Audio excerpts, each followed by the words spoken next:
if you push the edge once, you get a lot of backlash. You push it twice, it's like crazy backlash. Push it 3 times, that's your personality, and you are allowed to push the edge.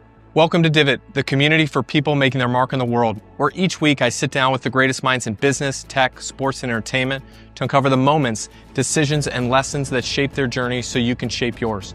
Go to divot.org to learn more. Subscribe on YouTube, Apple Podcast, or Spotify. Divot. This episode is brought to you by Dell. Today, we're in San Mateo, California at Hero City with Tim Draper of Draper Associates, DFJ, and Draper University. He's one of the most iconic venture capitalists in Silicon Valley and the world. Tim has backed transformational companies like Tesla, SpaceX, Skype, Robinhood, Twitch, and now combined, his investments are worth over $1 trillion. He's a graduate of Stanford and Harvard Business School. Tim pioneered viral marketing. He built the Draper Venture Network across more than 20 countries and became one of the earliest and strongest believers in Bitcoin, now recognized as one of the largest holders and loudest voices for decentralized innovation and economic freedom. Tim's mission is simple: champion entrepreneurs and expand freedom. He believes founders are the heroes who build the future. He backs those bold enough to challenge systems and create opportunity. He's even stepped into politics, fighting for more innovative and free California, advocating for school choice, government reform, and civic innovation. I hope you enjoy it. Thanks for being here. Great. Great to Fun be with to be you. here. Always been a big fan of Startup Grind, so I appreciate that. great that I'm getting to be a part of Divot. Put your den in the universe, which is like a divot. It's appropriate, right? Yeah, I put a lot of dents in our universe when I go golfing. I am a very bad golfer. Have you picked it up in later in life, or were you always golfing? Or No, I haven't really golfed. I mean, maybe twice a year, whether I like it or not. that's all. It's hard to get good at golf if you. Now I kind of do. There's a 4-day period where we're investors in this Prairie Club golf courses. And we take over the course sometime in October. And so I have to play about 3 or 4 days a year right there. And then beyond that, I think that's maybe one other round in a year. Well, we're in this amazing space where lots of dents are getting created, lots of marks are being made. Over here, this I bid on, which was you get Jim Lee to make you your own cartoon. Yeah. And when he came in here, I said, "Well, I'm thinking about this wall," and he goes, "I was thinking of something a little smaller," and we figured it out. And then my son came and said, "I want to create Draper University of villains." And I said, "Wait, why villains? We're heroes." And he goes, "No, the villains in comic books, they do all the cool stuff." So if you can see, there's a vertical takeoff and landing vehicle. There's an exoskeleton. There's ag bio. There's decentralized government.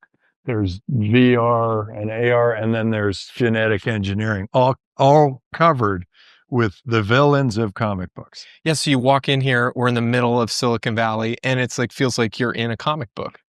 Yeah, that's kind of what's going on. But you know what's great about comic books is they're all about the future. Yeah. And that's why I kind of like the idea of superheroes rather than heroes. Yes. Heroes makes you think about history, Henry Ford, Steve Jobs, whatever. But if you think about superheroes, they're the people who are going to do extraordinary things in the future. And so we look at our entrepreneurs and we think of them as superheroes. When do I, as an entrepreneur, at what point do I become a superhero? Am I just like this superhero in training? It's like my origin story. It's just like naturally these other things have to happen because I don't feel like a superhero. We never use superhero in training because that's SHIT. So we basically say you're a superhero from the word go. You're just a young one. We do have this thinking that you're a superhero, even if you're not a successful superhero yet. You just keep working at it. Eventually you become a successful superhero. And that's when they call you a unicorn. And we call you a rhino if you become a fat unicorn. If you get to 10 billion in market cap, you're 10. a rhino. Makes And if you sense. get to $1 trillion in market cap, you're a chimera because it's very rare to see one. I feel like one thing you've been really known for is helping people develop mindset, getting in the right mindset. It's like, for me, for years, I've just kind of thought a lot of that was like this woo-woo thing that people talk about to just like make money or something. But now, 15 years in, I really feel when I'm in the right mindset, I'm doing great things. And when my mind is in the wrong place, when I'm letting the sort of the villain in my own head take over, then like everything, like immediately I can see a change. How do you think about mindset? In the Sand Hill Road community, when I was building my venture business from the beginning, Yes. all the other venture capitalists who were kind of friends of my dad, there weren't a lot of them, they all said entrepreneurship can't be taught. And whenever anybody says that can't be done, I think, how would I do it? And so I thought about it for years. And then when I decided to start a school, I didn't really know what kind of school I would create. Yeah. And then I realized the only thing I could create, I don't know anything else. Yeah. Create one for entrepreneurs. And it turns out we've been able to prove that you can create entrepreneurs from ordinary people. And that is extraordinary, what we've been able to do over there. And it's just getting them realizing that it's okay to stick your neck out. It's okay to try new things. And it's okay to have a passion, a singular focus to your life, because then you can make that divot you're talking about. How do you measure somebody going from being not an entrepreneur to proving that they can be an entrepreneur? What is the data points that you look for? We're looking for entrepreneurial success, and that's what we've found. We've had 6,000 people go through hero training at Draper University. 24,000 have gone through some form of Draper University. But of those 6,000, 2,000 companies have been started, and over 30 are worth more than $100 million. And about 5 or 6 are now worth more than $1 billion. So, and our school is only 15 years old. So getting from 0 to $1 billion in less than 15 years is, It's incredible. doesn't happen very often.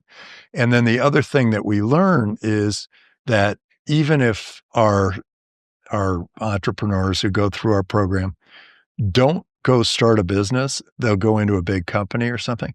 They get promoted because they're taking risks. They're in a big organization and they're not afraid of being fired, and they're not afraid of, a little bit of collateral damage. They're just really focused on helping build that business up. How do you think about taking risks? You've taken so many risks on so many different things. But how do you, when somebody says, you even talked about it a little bit, you even said, when somebody says, I can't do something, that makes me want to do it. But do you look at risk in a different way? Do you see it in a different way that makes it so you don't get afraid of doing something crazy? I used to have this group of partners, and they're really brilliant people. And I would do something crazy. And then at the first time I did it, they all looked at me like, this affects me. How can you do this? How can you, ruin my reputation and whatever? And then the second time I do it, it's like, ow, this is crazy. What are you doing? You're ruining everything. Everything's right. And then the third time I do it, it's like, oh, that's just Tim. And so it's okay if you push the edge once, you get a lot of backlash. You push it twice, it's like crazy backlash. Push it 3 times, that's your personality, and you are allowed to push the edge. And I think people have to sort of get through that third time, where people are rolling their eyes the first time, screaming at you the second time, and the third time they are on board. Yeah. And they're saying, okay, this is who this go guy for is. it. This is who he is. Yeah. And they get behind me and they say, I don't know what he's doing, but it's going to work out. And that has been the case in many cases. Now, it doesn't always work out, Yeah. but I've had a lot of failures. But recognizing that, hey, he's going off to start a school. Well, that's just him, whatever. And now it's one of our greatest sources of deal flow. I went off and started a show, Meet the Drapers. Sure. And that seemed a little crazy. The reason I did that, though, was because I was talking to Richard Edelman, who runs the biggest PR firm in the world. And I said, well, what do you recommend to people? And he said, be your own media company. And so I took that to heart, and I tried about 4 or 5 different things. I had a podcast. I had this Twitch show. I did a bunch of things. None of them worked. And then I thought, way back when I went to Hollywood and I suggested something like what my show is, and they all turned it down. About 15 years later, Shark Tank came out. And then when I saw that you could do crowdfunding at the same time as you did a show, I thought, oh my gosh, you can get the viewer to be in the game the funding whole the time. companies they like and they have to see it live. They don't want to see it recorded. Yeah. And that really did take off. Then we had some bad reaction from the SEC with the old SEC. Yeah. And now the new SEC would probably be very welcome to it. But we've moved beyond that. The show now reaches 300 million people around the world, and it's about 10 million watch in any one episode. And it's unbelievable. And I just do the funding rather than having the crowd do the funding. We're going to try something new in a year or two, in about 6 months. We're going to try it in a year or two. You'll see it. That will allow the audience to participate again. And so hopefully that all pans out. And it's interesting how you talk about, hey, I have had some failures. Nobody in the long run, nobody really remembers any of that stuff. Yeah. This is the other, this thing that's dawned on me in the last few years is whenever somebody's like, well, what are you worried about? I'm like, well, I remember when this happened. And they're like, no, I don't remember any of that. That's just you. You right. Remember it because it happened to you and it's in your head. But nobody else is thinking about that because everyone else has their own problems. So, well, moving forward is a skill set, I think, that you can learn, which is just, if you play golf, your divots, you don't want to remember the last shot. No, it is. No.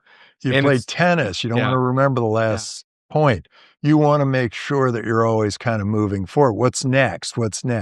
Play chess, all of a sudden you're in a great disadvantage. You thought you had an advantage. That's right. The game changes, and then you go, okay, now I got to rethink it. I got to get out in front of it. Fantasy football, same kind of thing. So in life, it's the same. You say, okay, that thing didn't work out. Close the door on that. Sometimes you have to do some backfilling because of it. Sometimes it's like, oh God, I really upset that guy. I better go back and talk to him, see if there's something I can do. Get him, somebody mend a few bridges job, or something. Mend a bridge, do whatever. But then you're off to the next thing. Yeah. And that turns out to be really an effective way to run a business. When I got to Silicon Valley in 2005, it was like this, I'd never been here. I didn't know anyone here.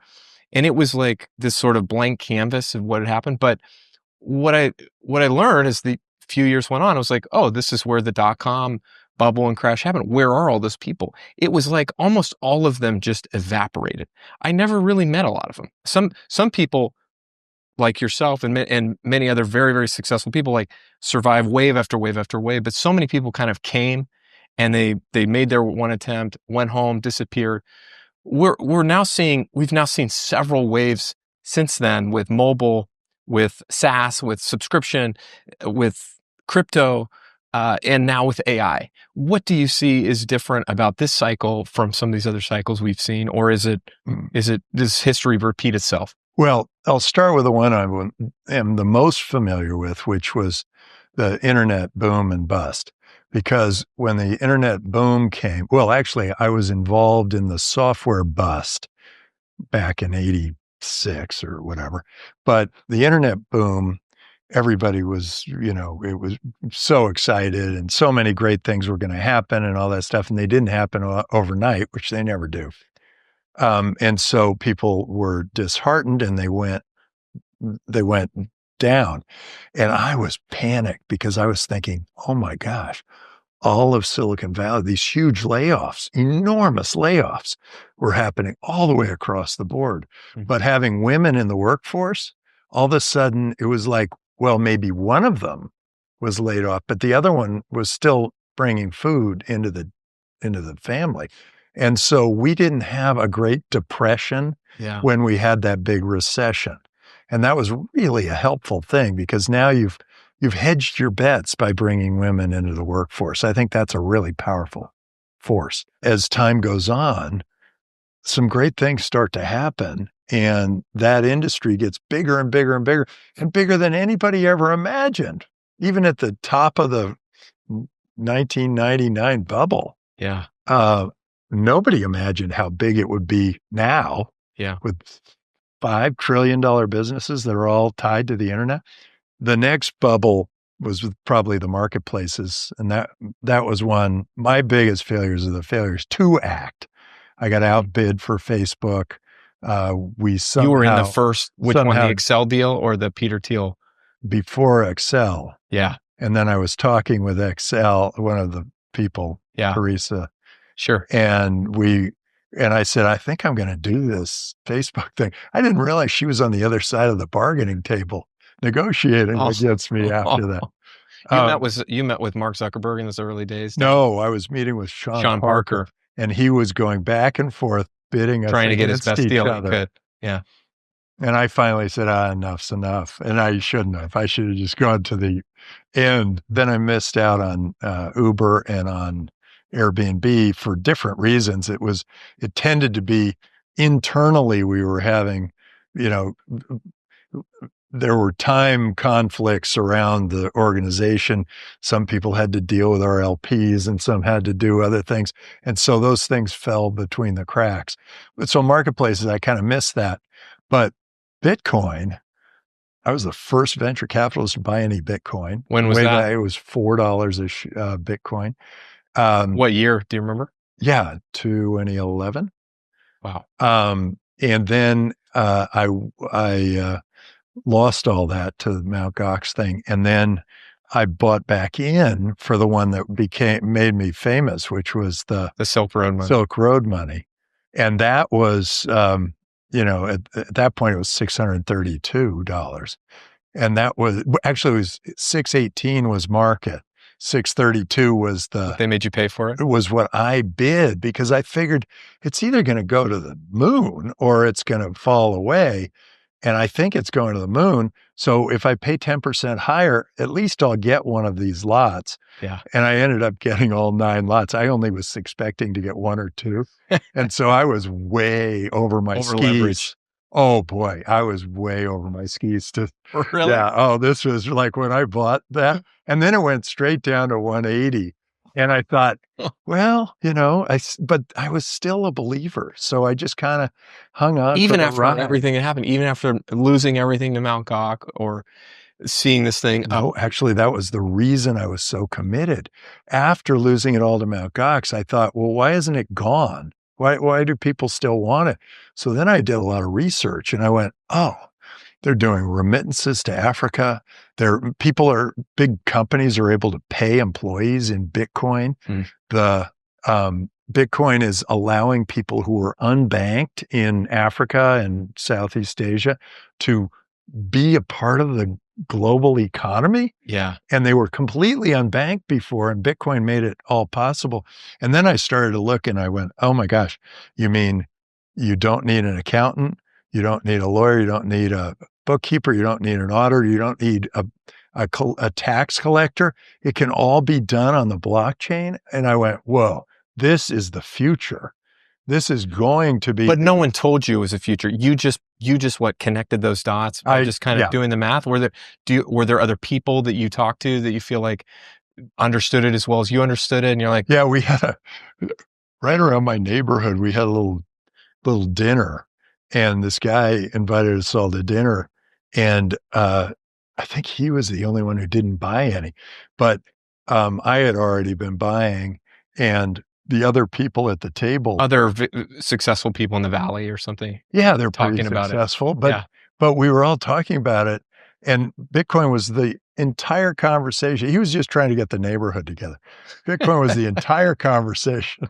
And at that point, we were kind of, encouraging each other. Yeah.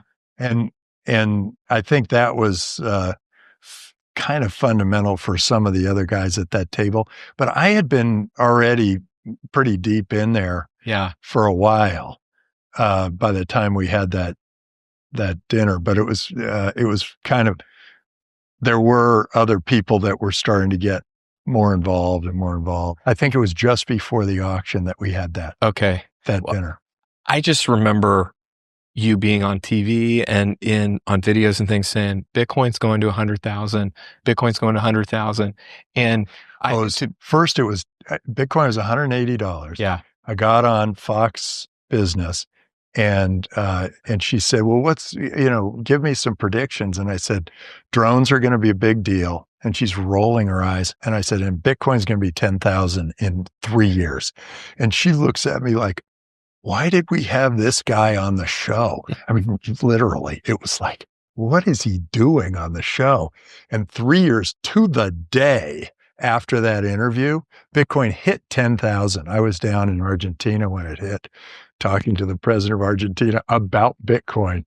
And I said, just buy Bitcoin and then you'll be able to pay back the IMF and everything else. He didn't do it. That prediction was right. That was right on. So then about 3 months later, it dropped from 10,000 down to 4,000. And I said, when it was 4,000, I said, okay, 250,000 in 4 years. So that would have been 2022 that I predicted 250,000. And so I was way off, but I think the only reason I was so far off was, and I think I was basically 4 years off, maybe 5. But I think it was because I was not expecting the guy who was going to be the SEC chairman to be so opposed to it, because he taught blockchain at MIT. And I thought all of a sudden, he would get it better than anybody. Better than anybody. I thought this was a perfect slam dunk. Yeah. And so I missed that completely. I didn't realize that they were like control freak regulators. It was basically locked. I mean, crypto was like basically locked in the basement threw away for those 4 years. For those 4 years. And now now it's like the mole coming out of the, all of a sudden the underminer. My eyes are kind of, I guess I can see. And now the SEC is much more encouraging business, encouraging risk-taking, Bitcoin, crypto, all sorts of things are being reevaluated and re-regulated. Yeah. And that is allowing us all to be at parity with the rest of the world. We had entrepreneurs come to me and say, here are all the things that I can do. And then I get all excited and I'd say, oh, that's fantastic. I can't wait to try it. And he said, oh no, we're geofencing the US because your SEC is not allowing this stuff. And so I was thinking, what? And I got really jealous of the people in El Salvador because they were already doing smart contract. They were just way ahead of us. Yeah. And now, hopefully this will allow us to all catch up. And then we'll see Bitcoin at 250,000. And that might take another 6 months. Of the original 29,000-ish Bitcoin that you bought as part of that, how much have you sold and how much do you still have left? I didn't sell any of those. None. I bought more and then I put some of those to work. I was the first one to ever lend Bitcoin for Bitcoin interest ever. And I was the first one to ever take Bitcoin and invest in entrepreneurs. And I did that with Boost. Yes. With Boost VC, with Adam, your son. Yeah. There were about 8 Bitcoin companies and I funded them with Bitcoin. Yeah. And, turns out the only 2 that really succeeded were the ones who only used the Bitcoin as needed. And so they were able to just ride it and roll with it. And so the other ones all went out of business. They cashed in, blew through the money and then the game was over. When you've gone through these fluctuations in the market, it was at 600, you bought it, then it drops to 100, then it swings back to 600, then it goes to 6,000, then it goes to 60,000. At what point do you say, like, I need to take some chips off the table here, or do you, or what has gone through your head to say, like, no, I'm all in, I'm not going to sell anything? That's a pretty big idea not to sell anything. See, I'm looking at it very differently than that. I'm not looking at it as an investor. I'm looking at it as a transformative technology that is, and I'll give you this example. My dad gave me $1 million bill when I was about 10 years old, and I go, $1 million, look, what can I do with it? And he goes, nothing. And I said, what do you mean it's $1 million? He said, that's 1 million Confederate dollars. The Confederates lost the war to the Union. They inflated their money. $1 million wouldn't buy one single Union dollar. $1 million Confederate dollars wouldn't buy one single Confederate dollar. So I'm seeing, in effect, in slow motion, the exact same thing. Sure. Because, okay, not only is a dollar today worth more than a dollar in a year, we lose it to inflation or usage or whatever, right? Or even stable coins, that actually is inflative. And so the value of a dollar today versus, is a dollar. And in a year, that's going to be 90 cents and 80 cents or whatever. And it'll keep dropping. But the value of Bitcoin continues to grow because the network continues to grow. Yeah. The bigger the network, the more powerful and effective the unit of currency Bitcoin is. And so not only is Bitcoin against the dollar a really good bet, but you're seeing the dollar fall as fast as you're seeing Bitcoin grow. And that combination is going to, it'll hit 250,000, but it's going to hit 1 million. It's going to hit 10 million on its way to where the dollar is no longer accepted, no longer worth it. And Bitcoin is the one source of store of value and currency for the world eventually. But there will probably be competitive currencies, but Bitcoin's 61% of the market for cryptocurrency. So I think there's kind of one big winner, and then there are lots of little things. You think there's no turning back for the dollar? Is there no way for the U.S. to resurrect the dollar? I think if you told Congress, here's your budget, and everybody votes for a share of that budget, then people would then the dollar still might be able to survive. But it is old technology, and it's tied to banks, and it's tied to governments. And even if you solve the problem one time, the government spending as a percentage of GDP is on a straight line up. It just keeps going higher. And that, by the way, that's the number to watch. Government spending is a percentage of GDP. It just keeps growing.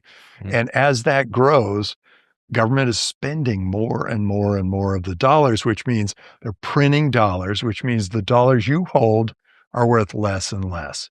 So why would I ever turn something that it continues to expand in value into something that I know is decreasing in value? How much would you recommend somebody holds in Bitcoin in their portfolio of cash and stocks and everything? I don't think I am in any way qualified to recommend that. Sure. Not only am I not an RIA or a Series 7 holder, I am if anybody just followed my lead, you would look and say, that person is out of their minds.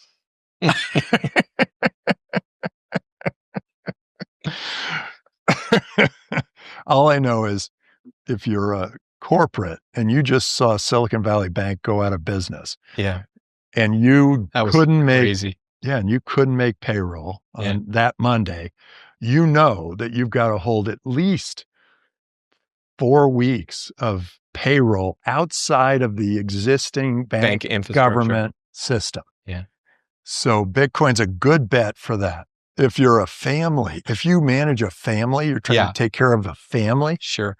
And if there is a chance that Silicon Valley Bank or another bank starts going out of business and there's a domino effect and nobody wants dollars anymore, you better have enough Bitcoin to keep your family alive for 6 months. I think that's really important because you got to be able to get a Bitcoin job after that. And then if you're a government, all these governments are wising up because they're saying, hey, if our currency is not that great, we need to put this in our treasury so that we have this store of value so that we can show that we're like a viable country, because a lot of countries won't be viable because why would you ever hold Nigerian naira? I mean, it drops like 50% a year. Yeah. Or Venezuelan bolivar. That thing, what was it, 90% or something? It just disappeared in value. People are just like throwing these things around. No, it's a hot potato. Whereas Bitcoin is like a warm, fuzzy bear that just wants to hang out with you because you're just going, everything's good, baby. Things are good. I don't really need this, But if you've got a lot of fiat currencies, it's like quick. And then whenever you hear of a really wise investor dissing Bitcoin, why do they do that? Because they have all the dollars. I mean, if you had one commodity and the world started to go toward another commodity, you'd be so against it. Sure. You'd be freaking out. I mean, and they were.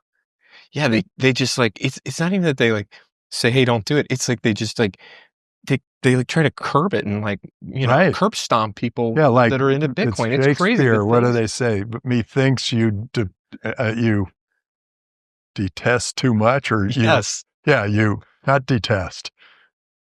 He thinks you something too much, like protesteth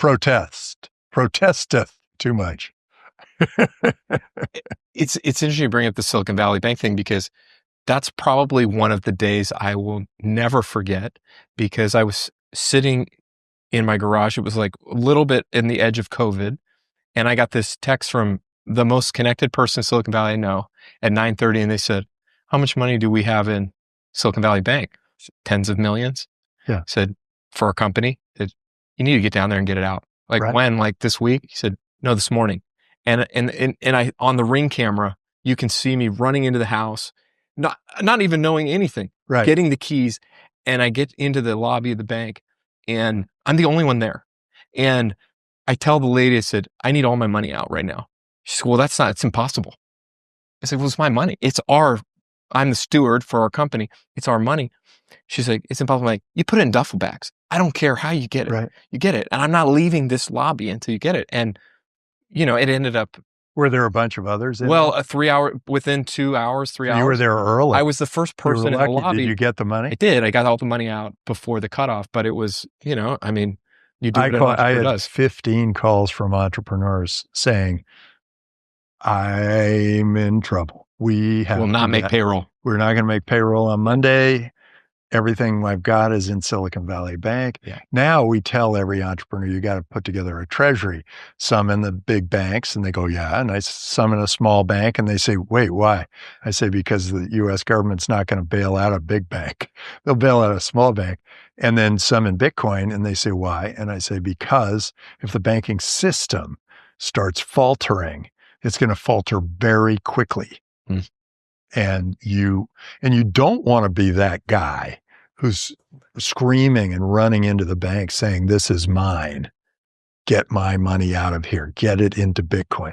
You don't want to be that guy. Right. You want to just it's too late. It's too late. By the time there's the mad rush to the banks. Yeah. How do you keep doing something that you feel is right in your heart when so many smart people around you are saying, this is crazy? And it could be family members, and it can be the people you trust most that you work with. And they're just like, what you're doing is insane. But inside you feel like this is something I have to do. I've always, I don't know why, and it's probably because of something I tell you, thought for myself.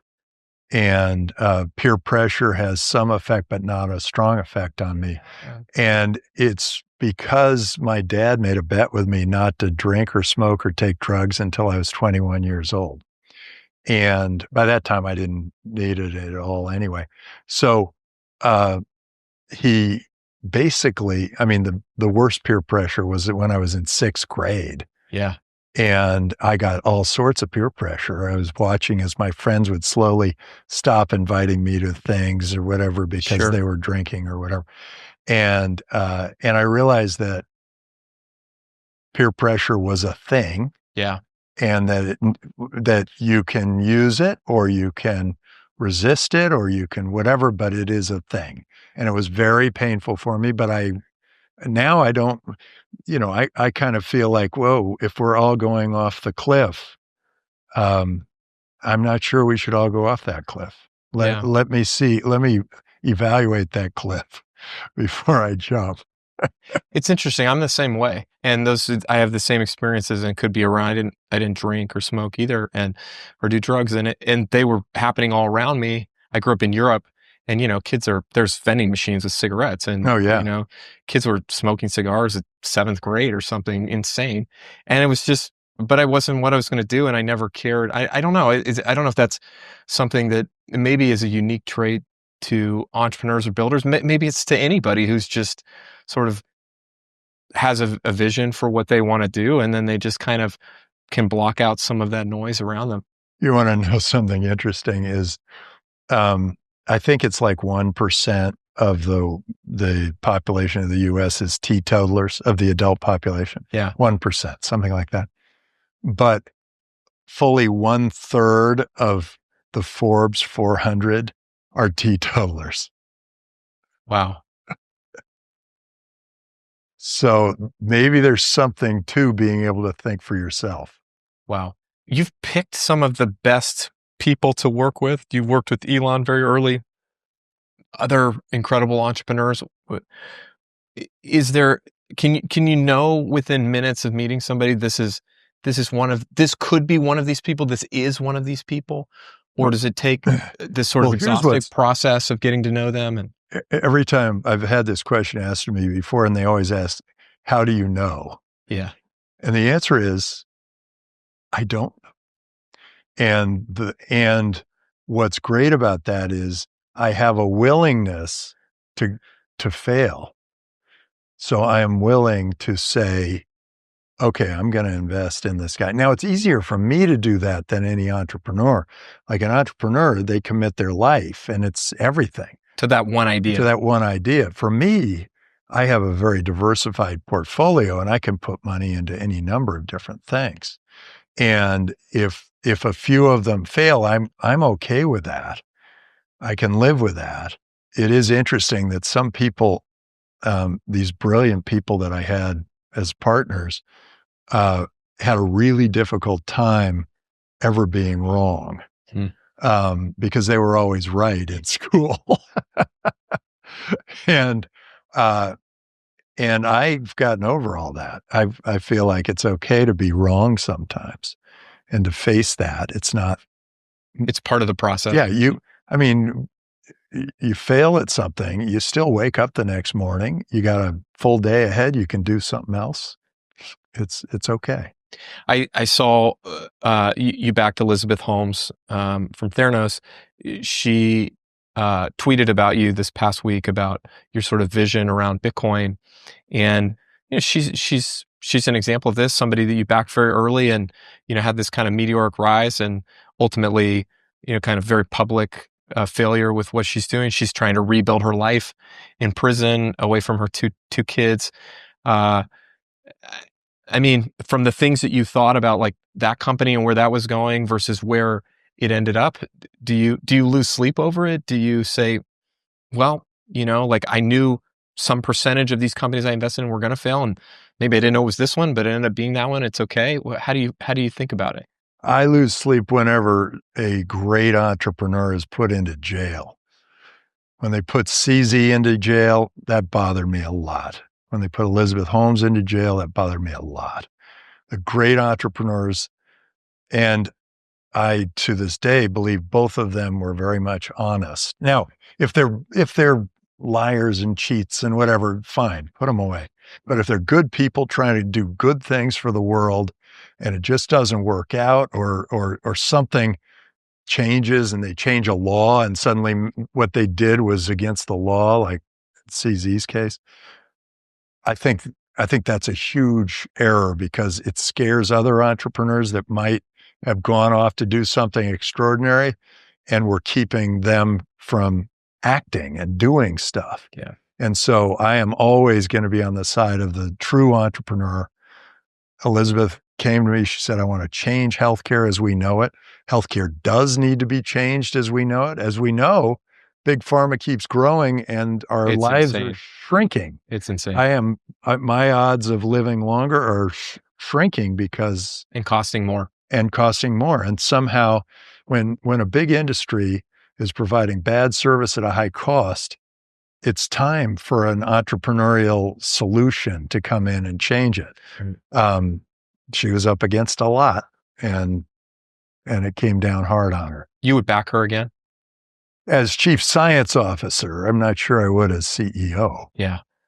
How the heck do we fix this wonderful state that we live in? I've lived here for 20 years longer than I've lived anywhere else in the world by far. My kids are born and raised here. My wife is from here. Like, we deeply care about this state. And when I go up and down the freeway or get off the plane in LA like I did last week and go to downtown LA, or drive into San Francisco like I did a few days ago, I'm embarrassed. I'm embarrassed to be a member of this state. I love my country. I love where I live. I love my community where I live. And I feel kind of helpless about what's going on. And I go to other places around the world and I feel safer than I feel in the United States. And that doesn't make any sense to me. Yeah. And the state you're mentioning is California, just in case some of our listeners and viewers don't know what state we're talking about. California is a mess, and it has been driven by like a socialist agenda for a long, long time. And socialists create poverty. They create starvation. They create crime. They create a culture of need instead of a culture of opportunity. They are, they really, it never works. It didn't work in North Korea. It didn't work in Cuba. It didn't work anywhere. So just get over it. We're a capitalist state. It'll work. Everything's going to be fine. Capitalism solves all of those problems, but you just have to bear with it and it'll work. But I've tried several things in California. I put the school voucher initiative on to create a market system in education so that the money would follow the child and the parent would choose the school that was right for them. And I had my tires slashed by the teachers union. They spent $100 million to defeat my initiatives. It was 82% in favor when I started, but we only ended up with 30% of the vote. Wow. They spent so much money spreading fear. Then the next thing I did was I said, okay, how do I solve big problems like that? Solve them with entrepreneurs with new technologies that start little companies and then they grow. So I thought, okay, I'll start a little state. Start with Santa Clara and San Mateo counties. And then I remember the time everybody said, oh, you can't do that. Those are the two richest counties in the country. And then I thought, okay, how can we create a market system here? And so I thought, okay, break California into 6 states. So I went out and we got the signatures, got 1.2 million signatures ready to go on the ballot.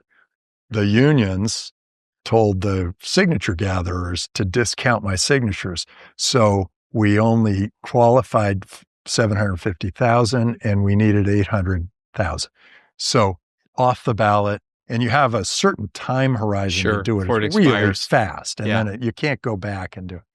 So that's done. So then I did some focus groups, and it turns out that 6 Californias kind of blows people's minds. And I thought, okay, well, we need a market system. And 2 Californias would just double the bureaucracy. no question. So I thought, okay, 3 Californias. That didn't blow people's minds, and it was going to be just about right. So, and it was fair because one gets San Every Diego. area got a little bit of One the gets greatness San of the state. Diego, one gets LA, and one gets San Francisco. So it was going to be fair, and economically, every way, it was fair. And so I brought that up, and I doubled the number of signatures, so they couldn't pull that on me again. So we got through the Secretary of State, and we got the title and the summary, and we were about to go out on the ballot, and the polling had gone from 6% in favor to 12% in favor to 17% in favor to 27% in favor with 35% undecided. So it looked really good, like we were going to win this thing. And the union twisted the arms of the Supreme Court of California, and the Supreme Court voted 6-0 to pull it off the ballot the day before they were printed.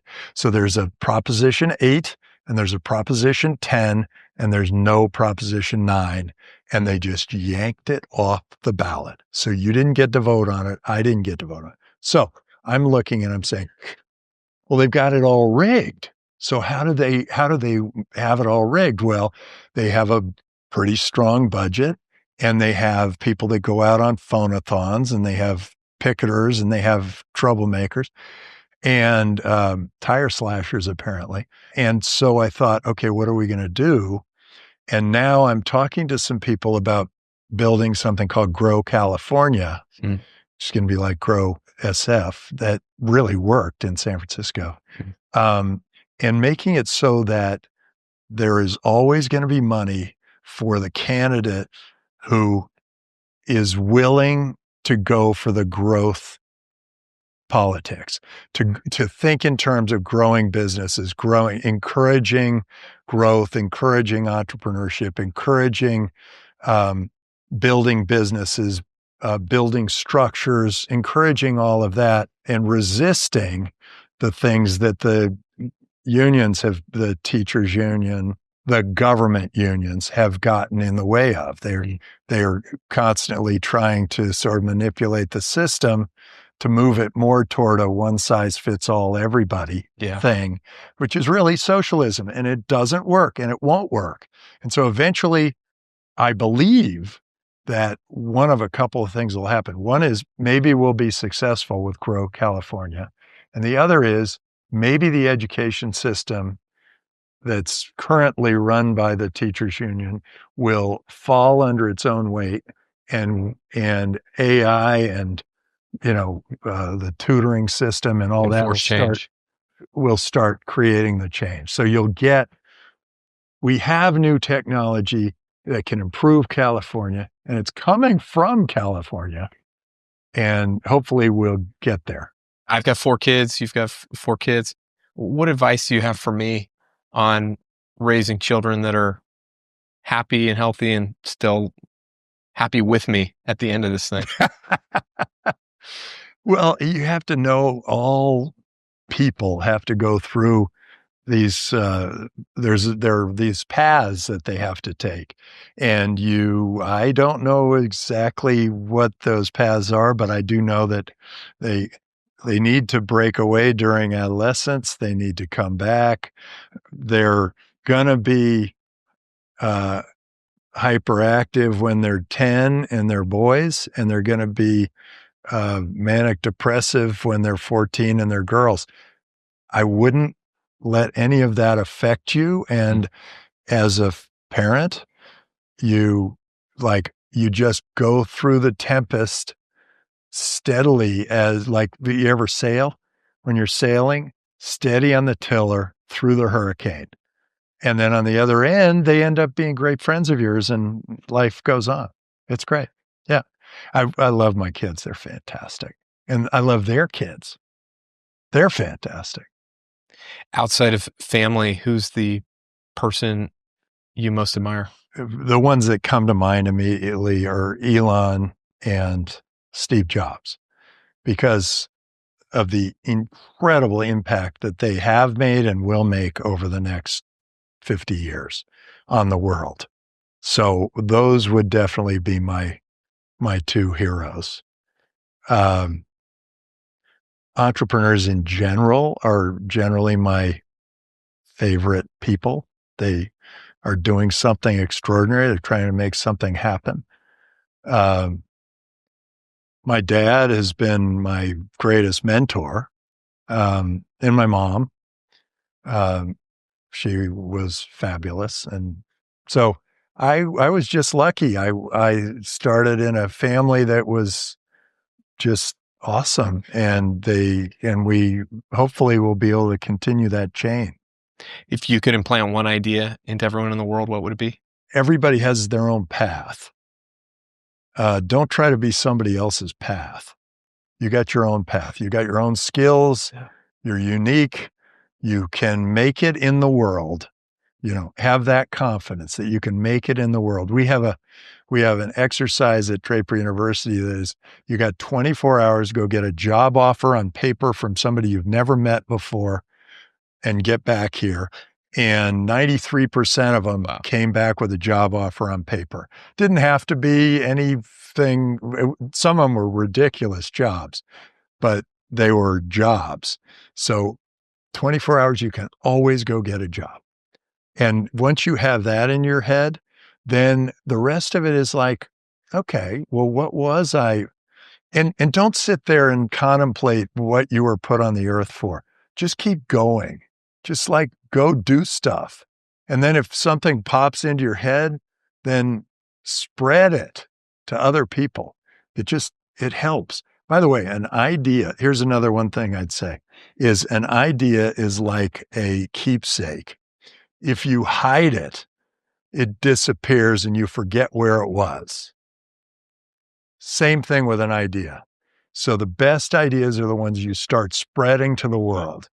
And don't worry about who gets the credit. Just spread the great ideas to the world. Every time I give away one idea, I get 3 back. Just keeps coming. Best advice for overcoming hard things? Do them first. Do the hard stuff first. First thing you do every day, what's the hardest thing I got to do? Go do that one. If you die and you meet God, what do you hope he says to you? You're in.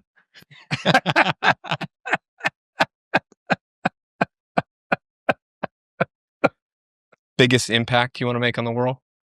I think it's the entrepreneurs I fund that make the biggest impact.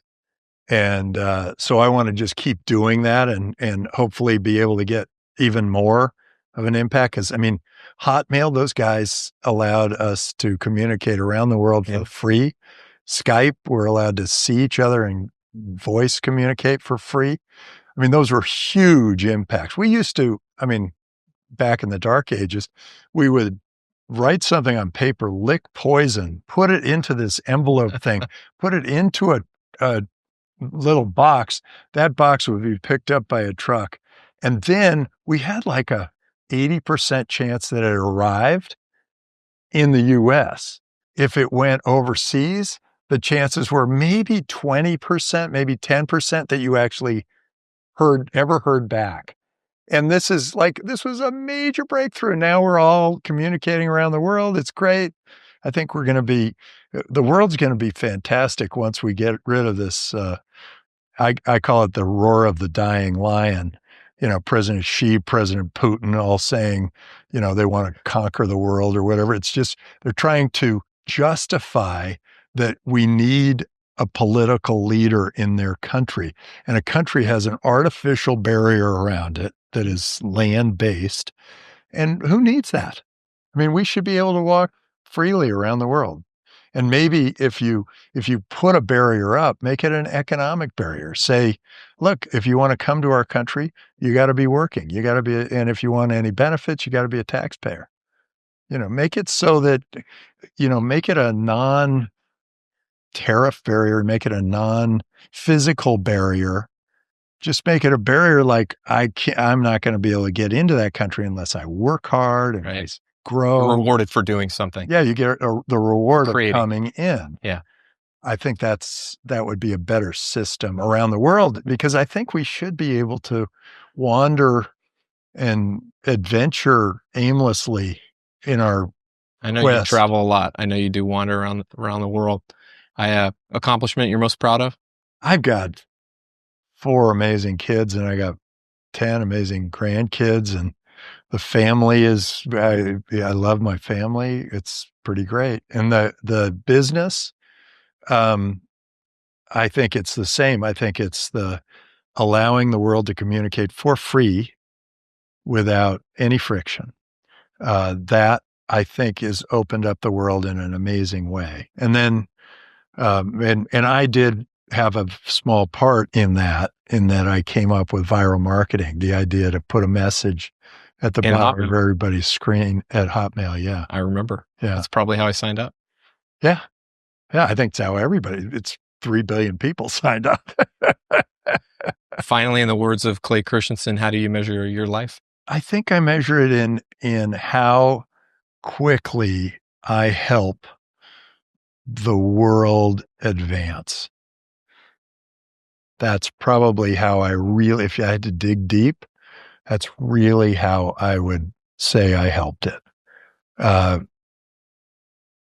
If I can in some way, like in California, improve governance so that our economy can accelerate faster, because by the way, that just a 1% increase in acceleration just compounds over time. Yeah. And you can, I mean, in 10 years, do what you might have taken you 30 years to do if you can accelerate the growth. Yeah. And there are all sorts of frictions to growth. It's like the Indian middens guys going around saying, oh, you can't do that because there was an Indian burial here, or you can't build that because it's a historic building, or you can't do that because it's near the lake, or you can't do that because there are lots of can'ts out there that we really need to minimize.